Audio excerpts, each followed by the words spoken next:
Welcome to Kannan வீட்டு சமையல். இன்றைக்கி நம்ம அதலக்காய் பொரியல் எப்படி செய்கிறதுன்னு பார்க்கலாம். அதுக்கு இந்த மாதிரி அதலக்காய் எடுத்து இதில் இந்த மாதிரி காம்பு இருக்கும், அது ரெண்டு பக்கமும் இந்த மாதிரி உடைச்சிட்டு சேர்த்துக்கிறணும்.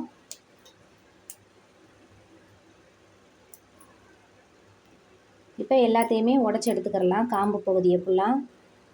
இப்போது நம்ம இந்த அதலக்காயில் உள்ள காம்பு எல்லாத்தையுமே உடச்சி எடுத்தாச்சு. இந்த அதலக்காயில் மருத்துவ குணங்கள் நிறையா இருக்குது. அதனால் நமக்கு எப்பப்போ சீசனில் இந்த அதலக்காய் கிடைக்குதோ நம்ம இந்த மாதிரி பொரியலாவோ வத்தலாவோ செஞ்சு சாப்பிட்றது ரொம்ப நல்லது. இப்போது இந்த அதலக்காய் நல்லா 3 டைம் வாஷ் பண்ணி எடுத்துக்கிறலாம். இந்த அதலக்காவை நல்லா 3 டைம் நல்லா கழுவி எடுத்தாச்சு. இப்போ இதை தாளிச்சு விட்டுறலாம். இது தாளிக்கிறதுக்கு அடுப்பை ஆன் பண்ணி கடாய் வச்சு ஒரு 2 ஸ்பூன் எண்ணெய் ஊற்றிக்கிறலாம். நம்ம இந்த அதலக்காய் பொரியல் பாவக்காய் பொரியலுக்கு எண்ணெய் கொஞ்சம் கூட விட்டு சேர்த்து செய்யும் போது அதோட கசப்பு தெரியாமல் இருக்கும். எண்ணெய் நல்லா காஞ்சதும் கடுகு உளுந்தம்பருப்பு சேர்த்துக்கிறலாம். கடுகு உளுந்து லேசாக பொரியவும் ஒரு காஞ்ச மிளகாவை இந்த மாதிரி கிள்ளி சேர்த்துக்கிறலாம். இந்த பொரியலுக்கு 10 சின்ன வெங்காயம் கட் பண்ணி எடுத்து வச்சுருக்கேன், அதையும் சேர்த்துடலாம்.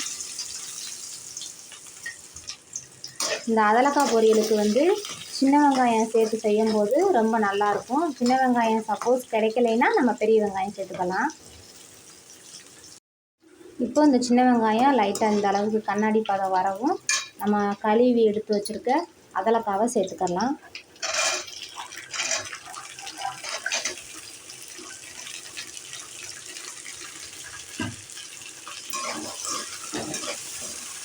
இதை நல்லா இந்த மாதிரி கலந்து விட்டுறலாம்.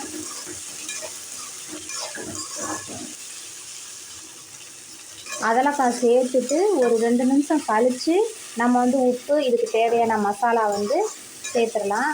அது வரைக்கும் அடுப்பு மீடியம் ஃப்ளேம்லேயே வச்சு லைட்டாக மட்டும் கிளறி விடணும். ரொம்ப போட்டு நம்ம கிண்டிக்கிட்டே இருந்தோம்னா அதலக்காய் உடஞ்சி வந்துடும். அதே மாதிரி நம்ம அதலக்காய் கடைகளில் வாங்கிட்டு வந்தோம்னா நம்ம வாங்கிட்டு அடுத்த நாளே செஞ்சிடணும், இல்லாட்டா அன்றைக்கே செஞ்சிடணும். இல்லாட்டா இதோட விதையெல்லாம் வெடித்து வெளியில் வந்துடும். அப்போ நம்ம செஞ்சோம்னா அது நல்லா இருக்காது. அதலக்காவே நல்லா பிதுங்கி ஒரு மாதிரி வெளியில் வந்துடும். அதனால் நம்ம என்றைக்கு வாங்கினாலும் அதலக்காய் வாங்கினாலும் நம்ம வாங்கின அன்னைக்கு செய்யணும், இல்லாட்டா அடுத்த நாள் செஞ்சு முடிச்சிடணும். ரொம்ப நாள் வச்சுருக்கக்கூடாது. இப்போ 2 நிமிஷம் ஆயிடுச்சு. இதுக்கு தேவையான உப்பு சேர்த்துக்கலாம். 1/4 டீஸ்பூன் மஞ்சத்தூள் சேர்த்துடலாம். இந்த ஸ்பூனுக்கு 1/2 ஸ்பூன் குழம்பு மிளகாய் தூள் சேர்த்துக்கலாம். குழம்பு மிளகாய் தூள் இல்லைன்னா தனி மிளகாய் தூள் மல்லித்தூள் சேர்த்துக்கலாம். இப்போ இது எல்லாத்தையுமே நல்லா இந்த மாதிரி கலந்து விட்டுறலாம். நம்ம தண்ணி ஊற்ற தேவையில்லை. நம்ம ஊற்றிருக்கிற எண்ணெயிலே நல்லா இந்த மாதிரி வதங்கி வந்தால் தான் இதோட கசப்புலாம் தெரியாமல் இருக்கும்.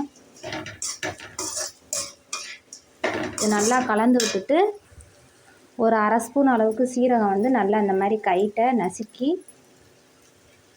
சேர்த்துடலாம். இப்போது நம்ம இந்த மசாலா எல்லாமே சேர்த்துட்டு அடுப்பை கொஞ்சம் சிம்மில் இல்லாட்டா மீடியம் ஃப்ளேம்லேயே வச்சு நல்லா இந்த மாதிரி கலந்து விட்டுக்கிட்டே இருக்கணும். அவ்வளோதான், அதலக்காய் இப்போ நல்லா வெந்துருச்சு. இந்த அளவுக்கு நல்லா வெந்திருக்கணும்.